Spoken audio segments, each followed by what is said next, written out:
नमस्कार दोस्तों, मैं हूं आपका दोस्त, आपका होस्ट कृष्णा पंडित। एक बार फिर से आपको खास मुलाकात कार्यक्रम में एक विशेष शख्सियत से मिलवाने जा रहा हूं। जी हाँ दोस्तों, आपने वैसे तो कुबेर का नाम सुना होगा और वैसे बहुत सारे लोग भी देखे होंगे, लेकिन एक्चुअल में आज के ज़माने में अगर कहा जाए तो बिना फाइनेंस के ज़िंदगी बिताना बड़ा मुश्किल है। और ऐसी परिस्थितियों में जब आपको कदम कदम पर आपके शौक हैं, कदम कदम पर आपकी जिम्मेदारियां हैं और एक तरफ बढ़ती महंगाई है और साथ में अक्सर लोगों के पास एक सवाल आता है कि किस तरीके से आगे बढ़ा जाए। जी हाँ, इन्हीं सब सवालों के उत्तर लेने के लिए और आज तक इन सारे विषयों पर बहुत सारा काम करने वाले ऐसे शख्सियत जो कि आपने बहुत कम उम्र में और बड़ा काम करके दिखाया, आज लोगों के साथ रूबरू होते हैं। ऐसे आदरणीय मोहन सिंह सोलंकी जी को मैं स्टूडियो में आमंत्रित करता हूं और हम बात कर रहे हैं आज सर आपसे। आपका बहुत बहुत स्वागत है। नमस्कार जी सर। जैसा कि लोग आपके बारे में बात करते हैं कि अगर सर का हाथ लग जाएगा तो बड़ा काम हो जाएगा, तो पहली बात तो एक बड़ी बात है कि ये जो मकाम आपने पाया है सर, लगभग कितने सालों से इस इंडस्ट्री में काम कर रहे हैं? देखिए, वैसे तो अगर देखा जाए ना तो मकाम पाना दो प्रकार से होता है जी। एक तो ये है कि कोई रेखा अंकित करके आपको रेखा तक पहुंचा दे, और दूसरा है कि वो ठोकर खा खा के रेखा अंकित तक पहुंच जाता है। तो हमने जो अंक ग्रहण किया है, ये सब जो पाया है, ये ठोकर खा कर पाया है। शिक्षा के माध्यम से कम पाया है, लेकिन हमने अपने लोगों ठोकर खाते खाते हम मुकाम तक पहुंच गए। मतलब आपके अनुसार जो एक्सपीरियंस होता है वो ज़्यादा बड़ा होता है? यस। अगर कभी देखिए, एक इंजीनियर डिग्री करके प्राप्त करके आता है, वो अगर आप उससे कहोगे कि खिड़की कहाँ होगी, ये गेट कहाँ होगा, ये दरवाजा कहाँ लगेगा, तो वो कागज लेके ही बताएगा आपको। लेकिन एक अनुभवी अगर खाली मिस्त्री जिसने कभी किताब ना पकड़ी हो, वो इंजीनियर से भी बेहतर बना सकता है, लेकिन वो पेपर में नहीं दिखा सकता। सेम अंतर है। मैं भी अगर यहाँ तक हूँ और आज मेरे मन के अंदर जो होता है कि मैं कई बार काम करते समय लोग बोलते हैं मेरे से, क्यों इतने फाइनेंस आप करते हो, ये करते हो, खुद ने उद्योग क्यों नहीं लगा लिया?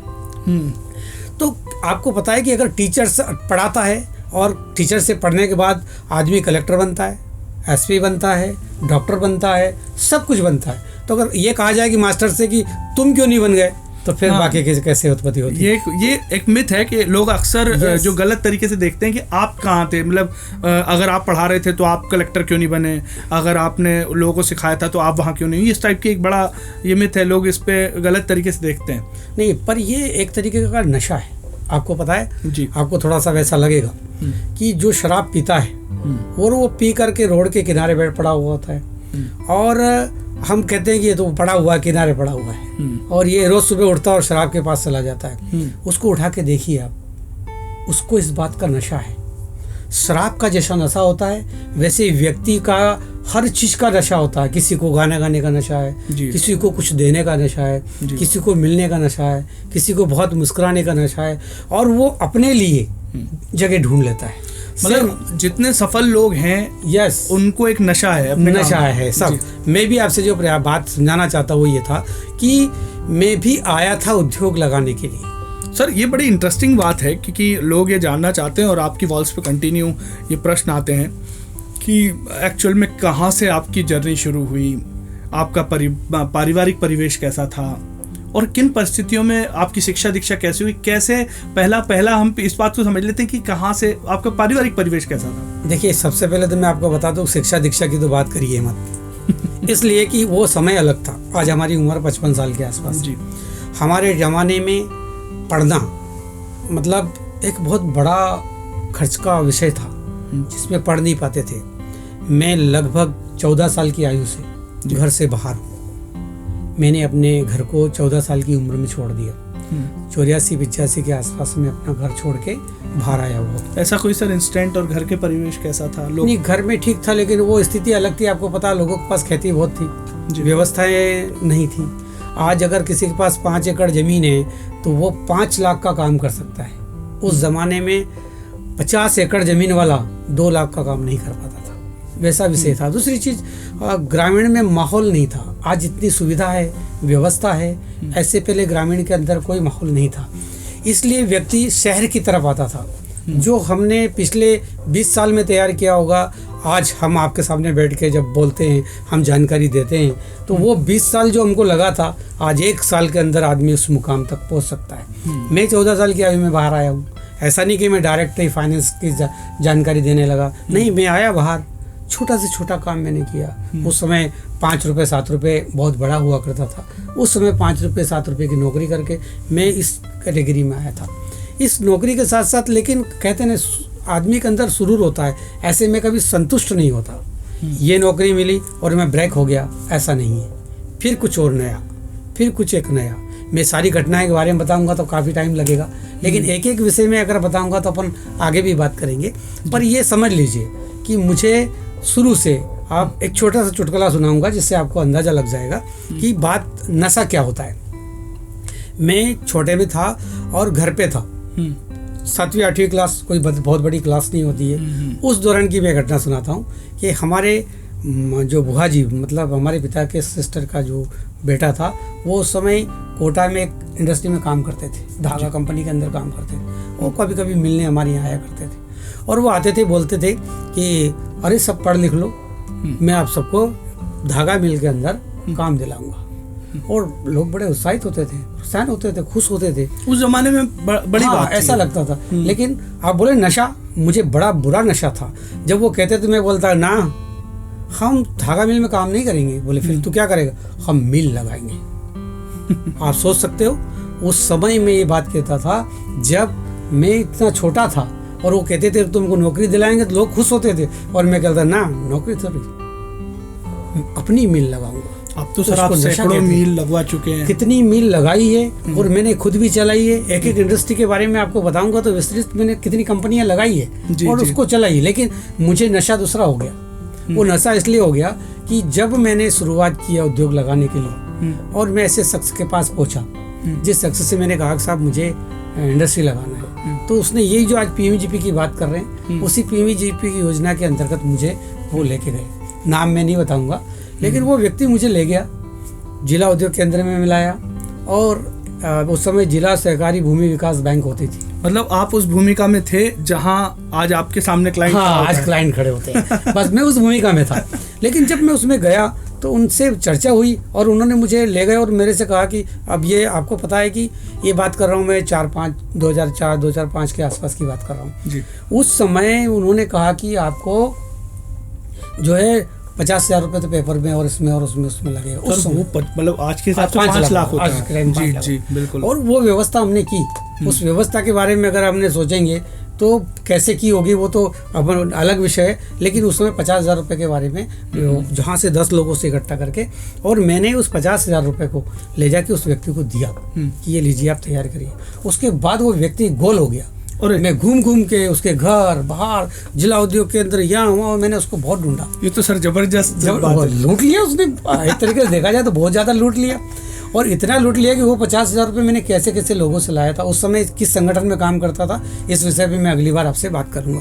लेकिन मेरे पास पैसा नहीं था, और जब मैंने इस उद्योग की बात, मैंने सिर्फ पेपर में पढ़ा और इस उद्योग की बात की, तो मैंने दिमाग लगाया। मेरी जेब में 700 रुपये थे और मैं बात कर रहा था PMGP में इंडस्ट्री लगाऊंगा, और वो इंडस्ट्री HDP पाइप की बात थी। HDP पाइप बनाने की इंडस्ट्री लगाने के बारे में मैंने विचार किया कि मैं वो पाइप की इंडस्ट्री लगाऊंगा। और अब 700 रुपये में आदमी क्या कर सकता है? 700 रुपये में आज के उस टाइम पे भी प्रोजेक्ट रिपोर्ट नहीं बनती थी। 50,000 मुझे उसको देना है और 700 रुपये मुझे इंडस्ट्री लगाना है, एक बहुत बड़ी बात है। लेकिन इंटरेस्टेड बात है कि 700 रुपये मेरी जेब में है। मैंने बैठे बैठे विचार किया कि यार 700 रुपये में तो इंडस्ट्री नहीं लगाएगा, लेकिन इंडस्ट्री के लिए ज़मीन भी चाहिए, बिजली के लिए वो भी चाहिए, परमिशन चाहिए, 50,000 रुपये ये भी बंदा मांग रहा है, ये भी चाहिए, मार्जिन मनी 2.5 लाख रुपये होती है वो भी चाहिए, और हमारे पास तो कुछ है ही नहीं, इंडस्ट्री तो लगानी है। मैंने दिमाग लगाया, अपने इर्द गिर्द के 5 लोग या 7 लोगों को बिठाया और मैंने उनसे कहा कि भाई साहब फैक्ट्री लगानी है। तो सबसे पहले उन्होंने क्या कहा मालूम? ये सस्पेंड हो गया है कंपनीज में, उस समय उस दौरान सस्पेंड हो गया, तो बोले सटिया गया है, ये डिस्टर्ब हो गया है कि जो आदमी टिफिन लेकर के हाथ में 1200-1500 रुपये की नौकरी करने जा रहा है, वो बात क्या कर रहा है? इंडस्ट्री लगाऊंगा। मैं आप लोगों को बता दूं कि ये जो विषय है, इस विषय पे भी एक पूरा कंप्लीट वीडियो है, इसकी मैं लिंक आपको डिस्क्रिप्शन में दे दूंगा और हम इस पे बात करेंगे जी। अब मैंने उसके लिए तैयारी की तो 5 लोगों को बिठाया, उसमें एक लोकल बंदा था। वो बोले यार मैं तो नौकरी करता हूँ, मैं भी 1200-1500 रुपये की नौकरी करता हूँ। मैं बोले ऐसा नहीं, तेरे घर पे बात कर, तेरे पास ज़मीन है तो उसमें से मुझे 10,000-15,000 स्क्वायर फीट जगह दे दे और उसकी कीमत कर ले। वो कीमत हम तेरे को अदा कर देंगे, लेकिन लोन के बाद। या चालू होने के टाइम। हाँ, मतलब एक तो सामंजस्य। अब उसमें मेरा क्या रहेगा कि जब उस कंपनी में काम चालू होगा तो जितना काम होगा वो तू कराएगा और एक तरीके से तू कॉन्ट्रैक्टर हो गया। हम उसे काम भी देंगे जी। तो उस दौरान ये बात कर रहे हैं, उस दौरान उस जमीन का करीब 15,000 के आसपास स्क्वायर फीट थी। उस जमीन को उसने 87,000 रुपये में एग्रीमेंट किया कि मैंने एक खाता खुलाया, चेक काटा 87,000 रुपये का और रजिस्ट्री कराई। उस समय से 11,000 12,000 रुपये में रजिस्ट्री हुई थी। रजिस्ट्री करा के और वो एक मैंने डाइवर्शन वगैरह करवा के ज़मीन तैयार किया। 700 रुपये मेरी जेब में पड़े हैं अभी, आप वो ध्यान रखिएगा। वो वहीं की हाँ, वो 700 रुपये मैंने खर्च नहीं किए। वो 11,000 रुपये भी उन्हीं से लगवा के मैंने रजिस्ट्री कराई थी। डाइवर्शन का शुल्क भी 700-800 जो भी उस समय था वो उन्होंने जमा किया। अब आता है कि पैसे किस लगे, बाकी के पैसे कैसे हो गए। 2 लोगों 3 लोगों को और जोड़ा। वो बोलने लगे यार हमारे पास तो इतना पैसा है नहीं। मैंने कहा देखो जिस यूनिट में आप काम करते हो, मैं तो सस्पेंड हूँ, आप उस यूनिट में रिजाइन करिए। तो उस यूनिट से जो रिजाइन से पैसा आएगा वो पैसा मैं फाइनेंस के बाद आपको लौटाऊंगा, प्लस मार्केटिंग आपको दूंगा। उस बंदे ने भी उस रिजाइन किया, उसको 18,000 रुपये मिला। 18,000 रुपये हमने लिया। एक मैडम भी थी जो आज भी मेरे साथ हैं और अगर आवश्यकता पड़ी तो कभी किसी वीडियो में उनको साझा करेंगे। उनको भी बोला कि आप भी रिजाइन करो। 57,000 उनके पास, मेरे 700 रुपये बाकी है, ध्यान रखिएगा। उसको ध्यान रखिएगा। आप देखिए जो समझने की बात है कि लोग क्या करते हैं, पहले स्टेप में घबरा जाते हैं। यस। और जो क्योंकि जैसे आपने बताया कि बचपन से ही आपके अंदर एक उद्यमी था। हाँ, एक उद्यमी बैठा हुआ। वो आप मुझे इंडस्ट्री ये मौका मिल गया। यस। तो उसके बाद ये मौका मिल गया। यस। और वो आपने अवसरों को भुनाना सीखा, आपने अवसरों को पहचान के और उसको सही तरीके से इम्प्लीमेंट करना सीखा। बिल्कुल। उस टाइम वो उनको 57,000 मिला जो महिला थी। ये पूरा पैसा इकट्ठित करके मेरे पास 1 लाख रुपए के आसपास हाथ में आ गया। 1 लाख रुपए से मैंने कहा कि हम यूनिट शुरू कर सकते हैं हमारे 700 रुपये बचाने के बाद। फिर मैंने वो पूरी तैयारी की, ज़मीन की व्यवस्था की और फिर मैंने काम को स्टार्ट किया। जब मैंने बताया कि पहले वो धोखा देके चला गया। पहले जो बनता था इसमें से 60,000 तो वो निपटा के हमको चला गया। हमारे साथ जो मैडम थी रहमत भी करके, वो हमारे साथ जो थी वो थोड़ी शुरू से ही तेज है और आज भी हमारे एक तरीके से कवच है। वो एक दबंग। हाँ, तो उन्होंने बोला चल उसके घर चलते। हम उसके घर गए तो वो हाथ पकड़ के उसको पकड़ा तो वो एक काम अच्छा कर गया कि मुझे एक चार्टेड अकाउंटेंट के पास छोड़ के गया, जो एक तरीके से आज के टाइम पे अगर कहेंगे तो देवता स्वरूप व्यक्ति था। उसके पास वो छोड़ के चला गया। वो 65,000 रुपये में मुझे उस व्यक्ति के पास छोड़ गया, या आप कुछ भी मान लो, उसके पास फीस मान लो, उसको छोड़ दे की फीस, या उसने सारा काम कर दिया वो ये, लेकिन वो मेरा फाइनेंस नहीं करा पाया। मैं जिस व्यक्ति के पास आया उन्होंने इस फाइनेंस को, मैंने उनको पूरी घटना सुनाई और घटना सुनाने के साथ साथ ये पूरी स्टोरी तैयार की। तो उन्होंने कहा कि चलिए इस काम को मैं करता हूँ और फिर हमने प्रोजेक्ट रिपोर्ट तैयार किया।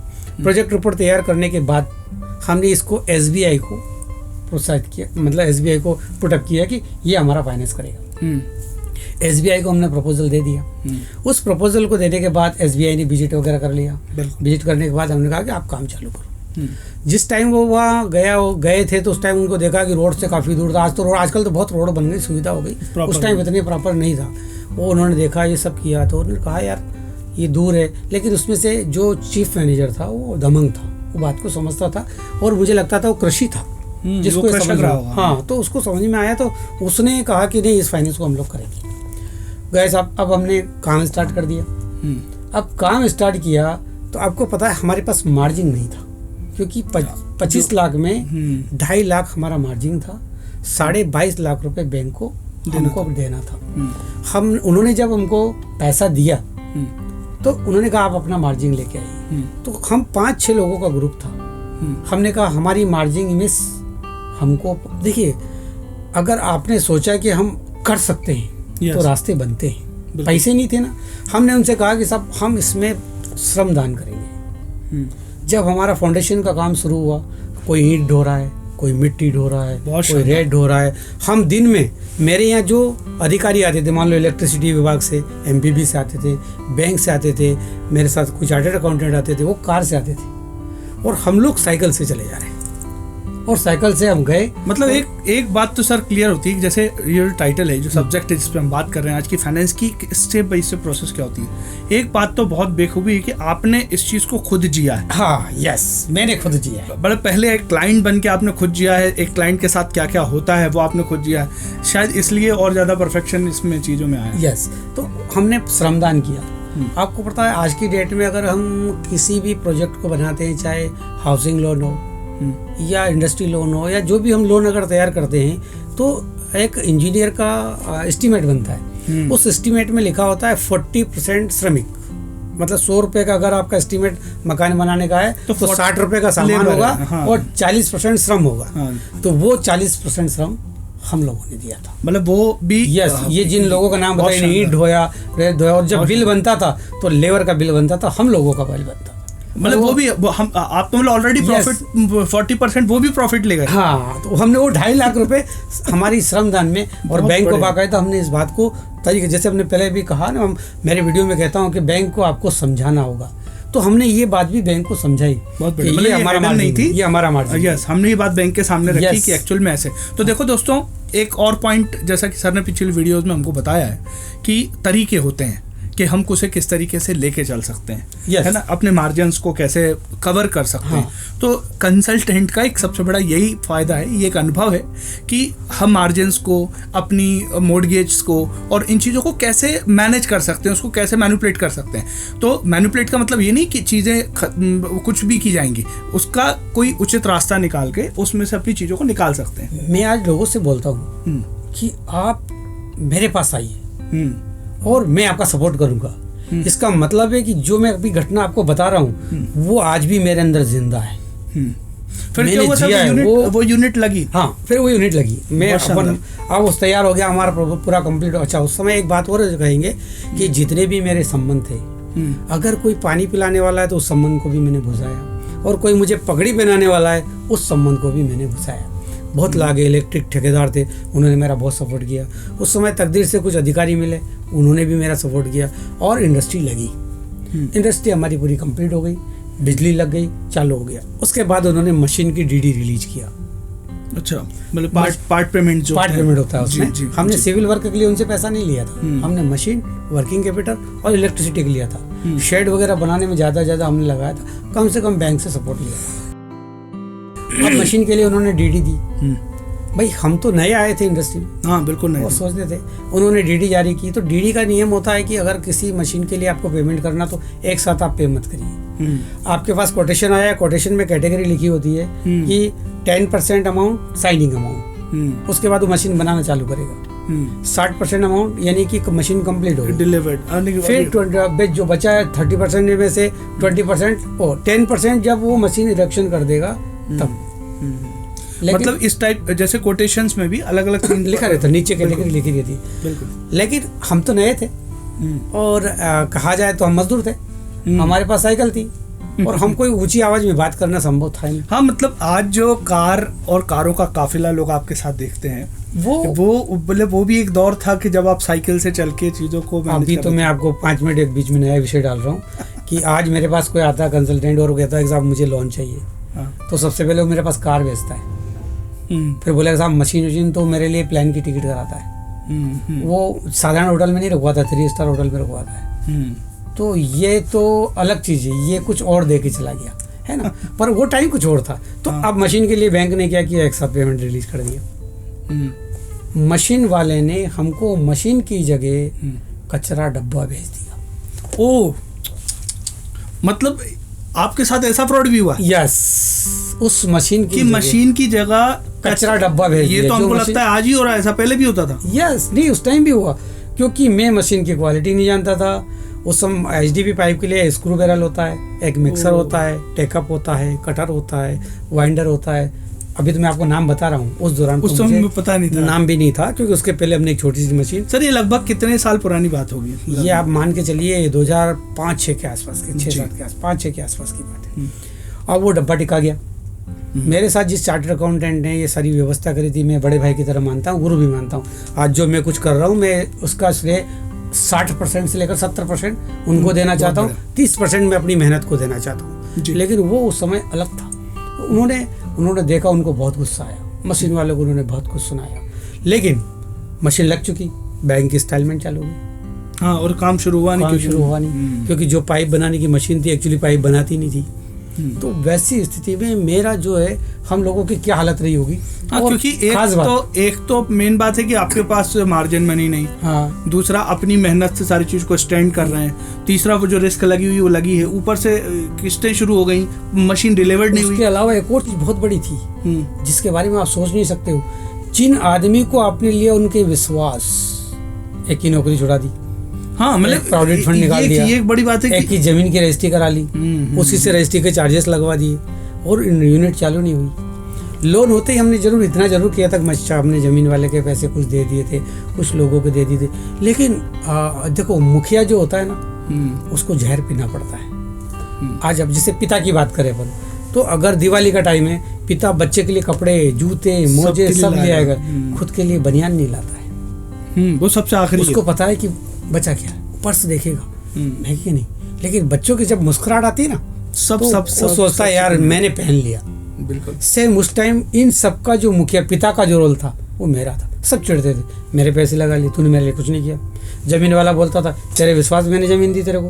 और तो अब मैं ये कैसे बोलूँ कि मेरे साथ क्या हुआ। डब्बा आ गया है, इस डब्बे ने जमीन से आसमान में पहुंचाने वाला था, इस डब्बे ने नीचे की तरफ गिरा दिया। तो उस पे सर कोई लीगल एक्शन फिर नहीं लिया कुछ? क्या मैंने आपको क्या कहा, मैं तो शुरुआत था।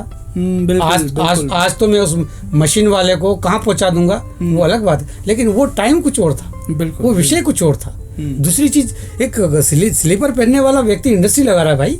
सबसे बड़ी बात तो आप वो सोचिए, अगर हम किसी ऑफिस में बैठे हो और ये व्यक्ति, आप नजरिए की बात कर रहा हूँ। देखिए सर, आपकी वो जो पुरानी पिक्स हैं, हाँ, लोग वो देखते हैं, मैं आपको इसके साथ जरूर शेयर करूंगा। आप बिल्कुल देखिए कि कितने सामान्य तरीके से आपने अपना जीवन शुरू किया और बड़ा स्ट्रगल के साथ, अनुभव के साथ। बिल्कुल, उस टाइम के आंदोलन के भी ये चित्र अगर आपको जारी करना है तो मैं वो भी आपके साथ साझा करूंगा। बिल्कुल बिल्कुल। हम जब किसी ऑफिस में बैठते हैं, जब चाय पीते हैं और जो बच्चा चाय लेके आता है, आपके नजरिए उसके साथ चेंज होता है। अगर मानवता वाले लोग के अंदर तो नहीं होगा, लेकिन अधिकतर पिछड़, क्लास रख के इधर आओ, ये सफाई करके जा। ये बात दूसरी भाषा में किया जाती, बेटा चाय ले जा। लेकिन ये अंतर है। तो हम उस समय चप्पल वाले थे, आप बोलेंगे कानून की बात कर रहे हो, तो कानून में आदमी का स्टैंडर्ड होता है।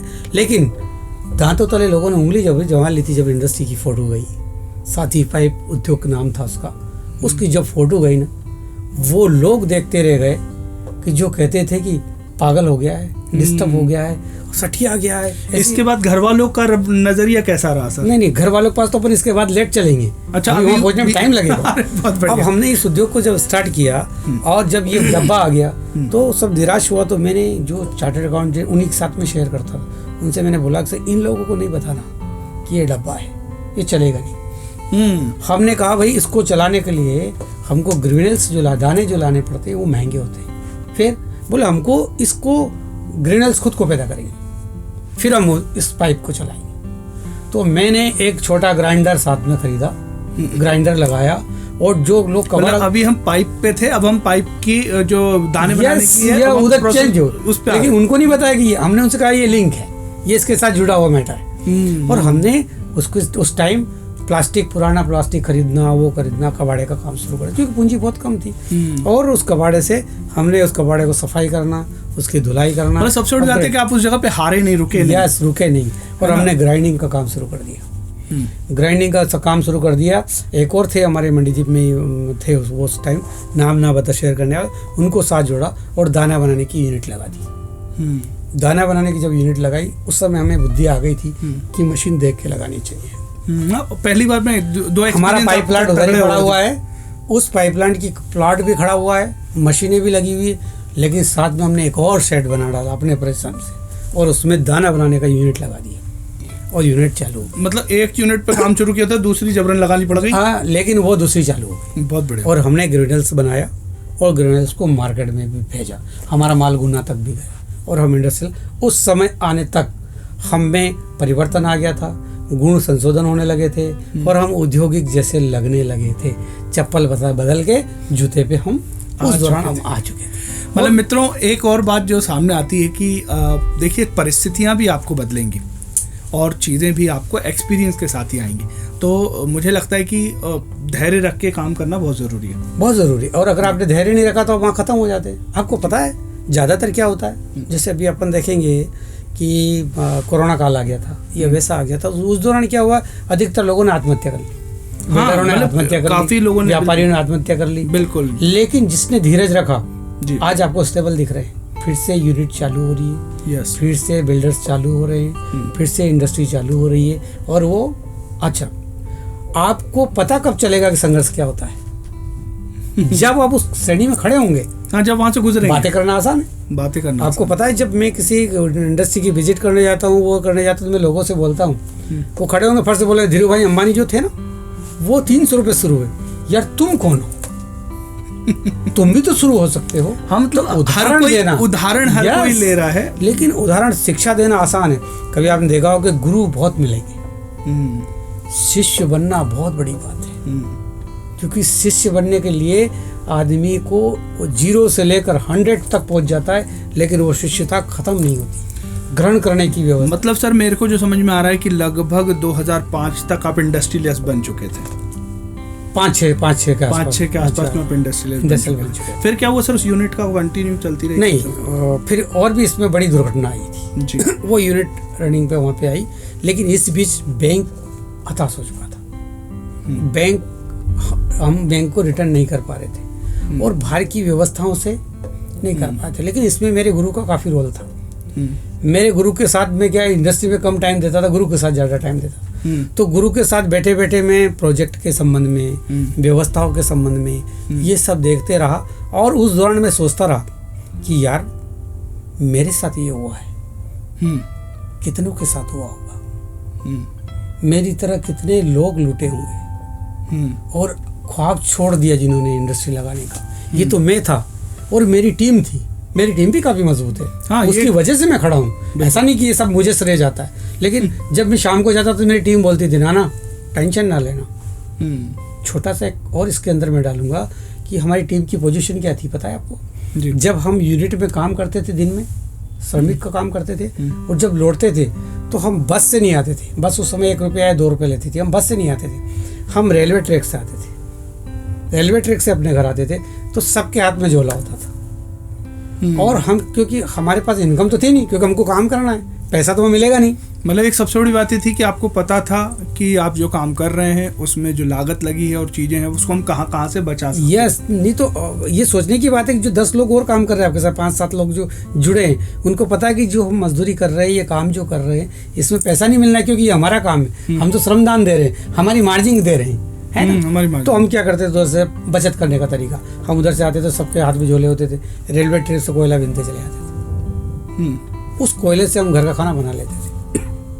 मतलब ये तो बहुत ही सर स्ट्रगल पूर्ण बात है कि, और उस कोयले से खाना बनाने का मतलब ये हो गया, आप देखेंगे कि जब कोई व्यक्ति संघर्ष करता है, किसी चीज़ का आंदोलन करता है, हम पुरानी क्रांतिकारी किताबें भी पढ़ते हैं, बड़े खुश होते हैं। लेकिन आपको पता है, हमारे आंदोलन से कहीं गुना आंदोलन में भागीदारी हमारे परिवार की होती है। जिन परिवार के पास कपड़े नहीं होते हैं, वो देखते हैं कि मेरे पिताजी ये कर रहे हैं।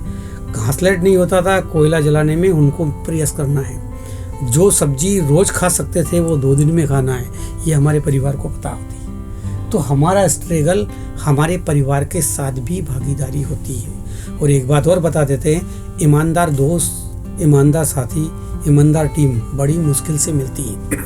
आप खुशहाल हैं, जब आप बड़े बन जाइए, सबसे पहले वो लोग आएंगे जो, जैसे अभी 2000 का नोट गोल हो रहा है, वो लोग सबसे पहले आएंगे और जब मौका प्रस्त होगा तो भाग जाएंगे। तो अच्छा दोस्त मिलना बहुत कठिन है जी। और आप यकीन करें कि जैसे मैंने कल वो टीवी देख रहा था, और मैं हर रोज कुछ ना कुछ लिखता हूँ।